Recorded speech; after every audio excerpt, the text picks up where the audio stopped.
दोस्तों, इस चैनल को सब्सक्राइब करने के बाद इस नोटिफिकेशन बेल को दबाकर आप ऑल नोटिफिकेशन भी ऑन कर दें ताकि आपको मेरी नई वीडियो की जानकारी सबसे पहले मिल सके।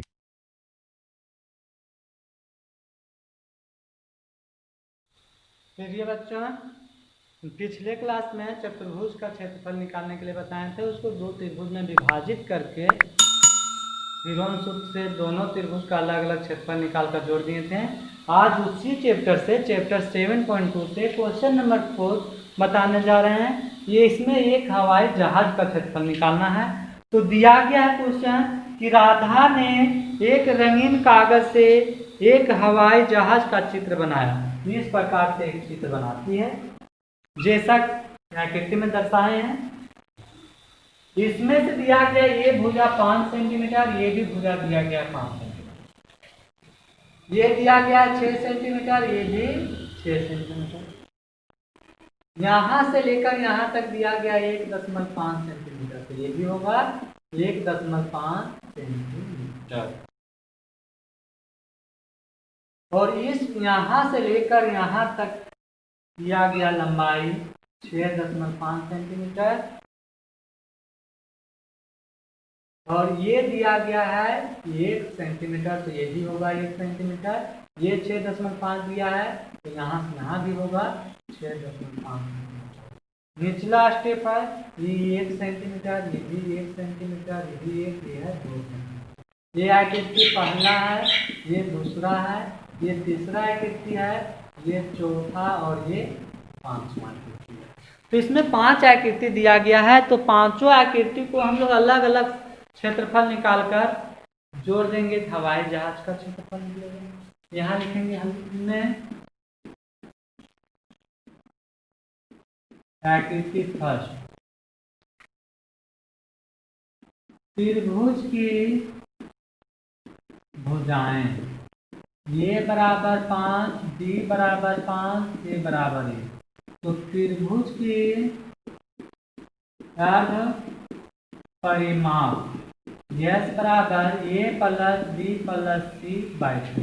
तो 5 + 5 + 1/2, तो 5 × 10 और 1 11/2 बराबर 5.5 सेंटीमीटर।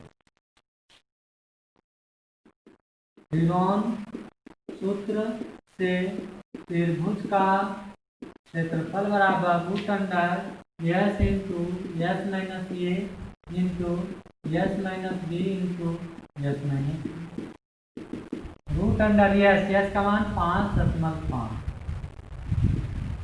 5.5 माइनस ये तो 5, 5.5 माइनस 5, 5.5 माइनस 5.5 है, तो लिखेंगे 5.5 गुने 5.5 में 5 घटाएंगे तो 0.5, 5.5 में 5 घटाएंगे तो 0.5, 5.5 में 1 घटाएंगे तो 4.5, 5.5 को तोड़ेंगे तो 11 गुने 5, 11 × 5 = 55, 1 अंक का दशमलव दे देंगे तो 0.5, 0.5। इसको हम लोग तोड़ेंगे तो 9 × 5 = 45, तो 0.5 गुने 3 गुने 3। यहाँ पे 3 का जोड़ा लग गया तो 3 रूट से बाहर हो गया। 5 का भी जोड़ा लग गया 0.5 का, तो उसको भी रूट से बाहर कर दिए। इसका भी जोड़ा लग गया 0.5 का, तो इसको भी रूट से बाहर कर दिए। 11 का जोड़ा नहीं लगा तो उसको रूट के अंदर लिखिए। तो 5 × 5 = 25, 25 × 75, तो दशमलव 2 अंक देंगे तो 0.75 गुने √11। अब यहाँ 11 का वर्गमूल निकालेंगे।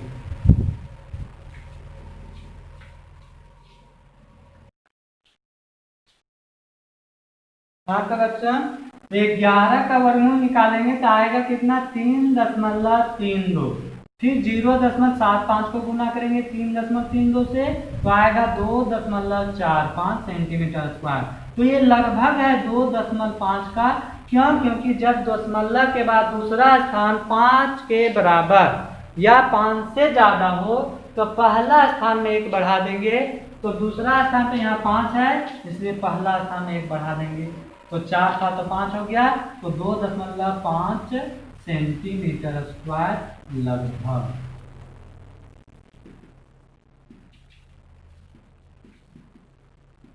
आकृति सेकेंड आकृति को देख रहे हैं तो ये सीधा रेखा, ये भी सीधा रेखा है, तो लंबवत है, आमने सामने की भुजा बराबर है, तो आयत के आकार का है, तो लिखेंगे आकृति सेकेंड आयताकार है,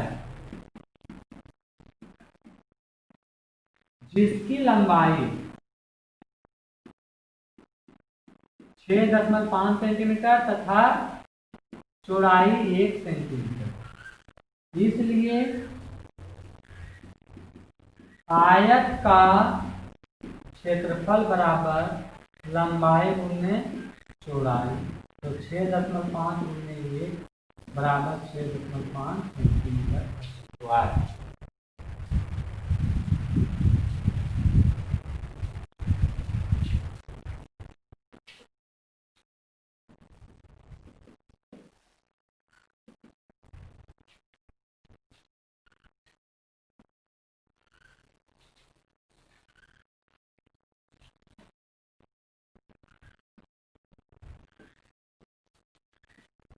यहाँ हम लोग देख रहे हैं आकृति 4 और आकृति 5 दोनों बराबर है, और ये सीधा लाइन है और ये भी सीधा रेखा है, तो एक समकोण त्रिभुज है। सीधा रेखा, दो सीधा रेखा लंबवत है, तो लंबे भी है, तो समकोण त्रिभुज है। तो लिखेंगे यहाँ आकृति 4 और 5 दोनों बराबर तथा समकोण त्रिभुज के आकार का है,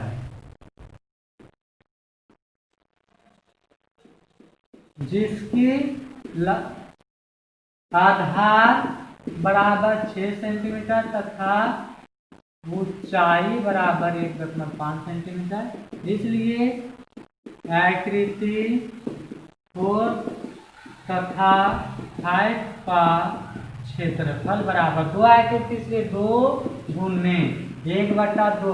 समकोण त्रिभुज का क्षेत्रफल होता है 1/2 गुने आधार गुने ऊंचाई, तो ये 2 और ये 2 कट गया, तो आधार 6, ऊंचाई 1.5 बराबर 15 × 90 9.0 सेंटीमीटर स्क्वायर बराबर 9 सेंटीमीटर स्क्वायर।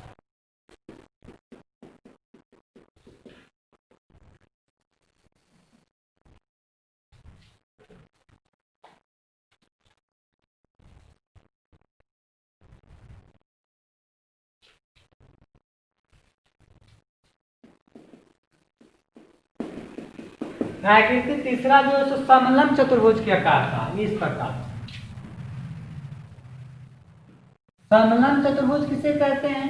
तो वैसे चतुर्भुज जिसकी एक जोड़ी भुजा समांतर हो उसे समलंब चतुर्भुज कहते हैं। तो ये जो है ये भी 1 सेंटीमीटर है, ये भी 1 सेंटीमीटर है, ये भी 1 सेंटीमीटर। तो मान लेते हैं कि ये ABCD आकार का है, एक समलंब चतुर्भुज ABCD आकार का है, जिसकी समांतर भुजा है BC और AD है, BC और AD समांतर है। तो इसमें AD बिंदु से AB के समांतर एक रेखा खींचेंगे, बिंदु B से भुजा AB के समांतर BE एक रेखा खींचें। तो इसके समांतर खींचें तो इसके समांतर ये हो गया और इसके समांतर ये दिया गया है, तो आमने सामने की भुजा समांतर हो गया, तो समांतर चतुर्भुज हो गया। समांतर चतुर्भुज किसे कहते हैं? वैसे चतुर्भुज जिसकी आमने सामने की भुजा समांतर हो उसे समांतर चतुर्भुज कहते हैं। तो इसके समांतर ये दिया हुआ था और इसके समांतर है ये रचना की है। AD समांतर BC दिया हुआ था तो BC को B हो गया, तो AD समांतर B और AD समांतर BE रचना किए हैं, तो आमने सामने की भुजा समांतर हो गया, तो ये BED एक समांतर चतुर्भुज हो गया। जब समांतर चतुर्भुज हो गया तो समांतर चतुर्भुज की सम्मुख भुजाएं बराबर होती है। तो ये 1 है, TD 1 सेंटीमीटर हो गया, ये 1 है, TD 1 सेंटीमीटर हो गया। अब यहाँ ध्यान दो, BC पूरा जो है सो 2 सेंटीमीटर है, BC यहाँ 2 सेंटीमीटर दिया गया है, और बी जो सो 1 सेंटीमीटर है, तो सी कितना हो जाएगा, तो 2 में 1 घटा देने के लिए, तो ई सी डी एक त्रिभुज बना है जिसकी भुजा 1 1 1 है। यहाँ हम लोग लंब लिख दिए, यानी कि ऊंचाई मान लिए लंब को एच, तो लिखेंगे यहाँ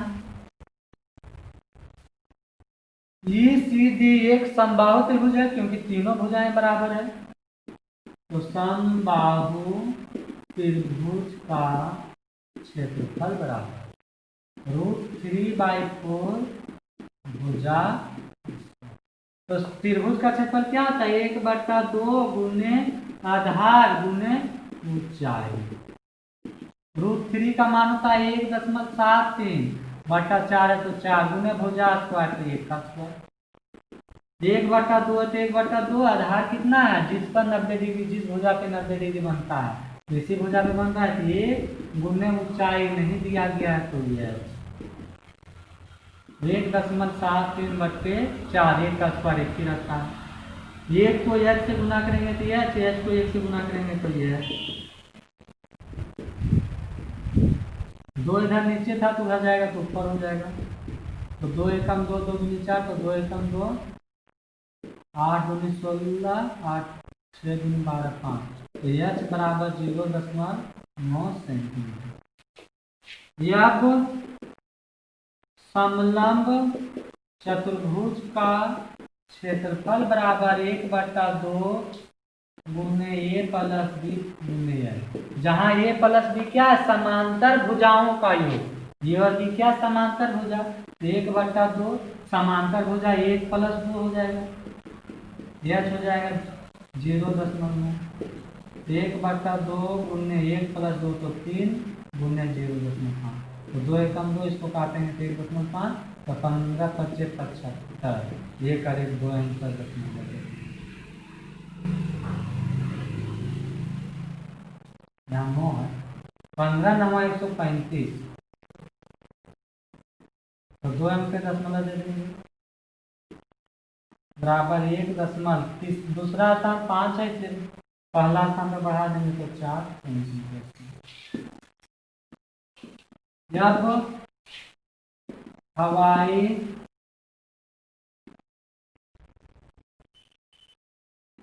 जहाज का क्षेत्रफल बराबर 500 आकृतियों का क्षेत्रफल का योग, या तो आकृति फर्स्ट प्लस फर्स्ट का क्षेत्रफल प्लस सेकेंड का क्षेत्रफल प्लस थर्ड का क्षेत्रफल प्लस 4 प्लस 5 का क्षेत्रफल। आकृति फर्स्ट का क्षेत्रफल आया था 2.5, सेकेंड का क्षेत्रफल आया था 6.5, थर्ड का क्षेत्रफल आया 1.4, 4 प्लस 5 दोनों का क्षेत्रफल आया 9, जोड़ देंगे 4 5 9 8 5, 14 के 4 हासिल 1 1 और 9 10 और 1 11 11 6 17 2 19.4 सेंटीमीटर स्क्वायर। इस प्रकार से हम लोग 500 आकृति का क्षेत्रफल अलग अलग निकाल कर जोड़ दिए तो हवाई जहाज का क्षेत्रफल निकल गया। तो इस प्रकार से आज जो सो क्वेश्चन नंबर 4 तक पूरा कम हुआ। नेक्स्ट क्लास में नेक्स्ट क्वेश्चन बताया जाएगा। फिलहाल इतना रिवीजन करके आना। थैंक्स।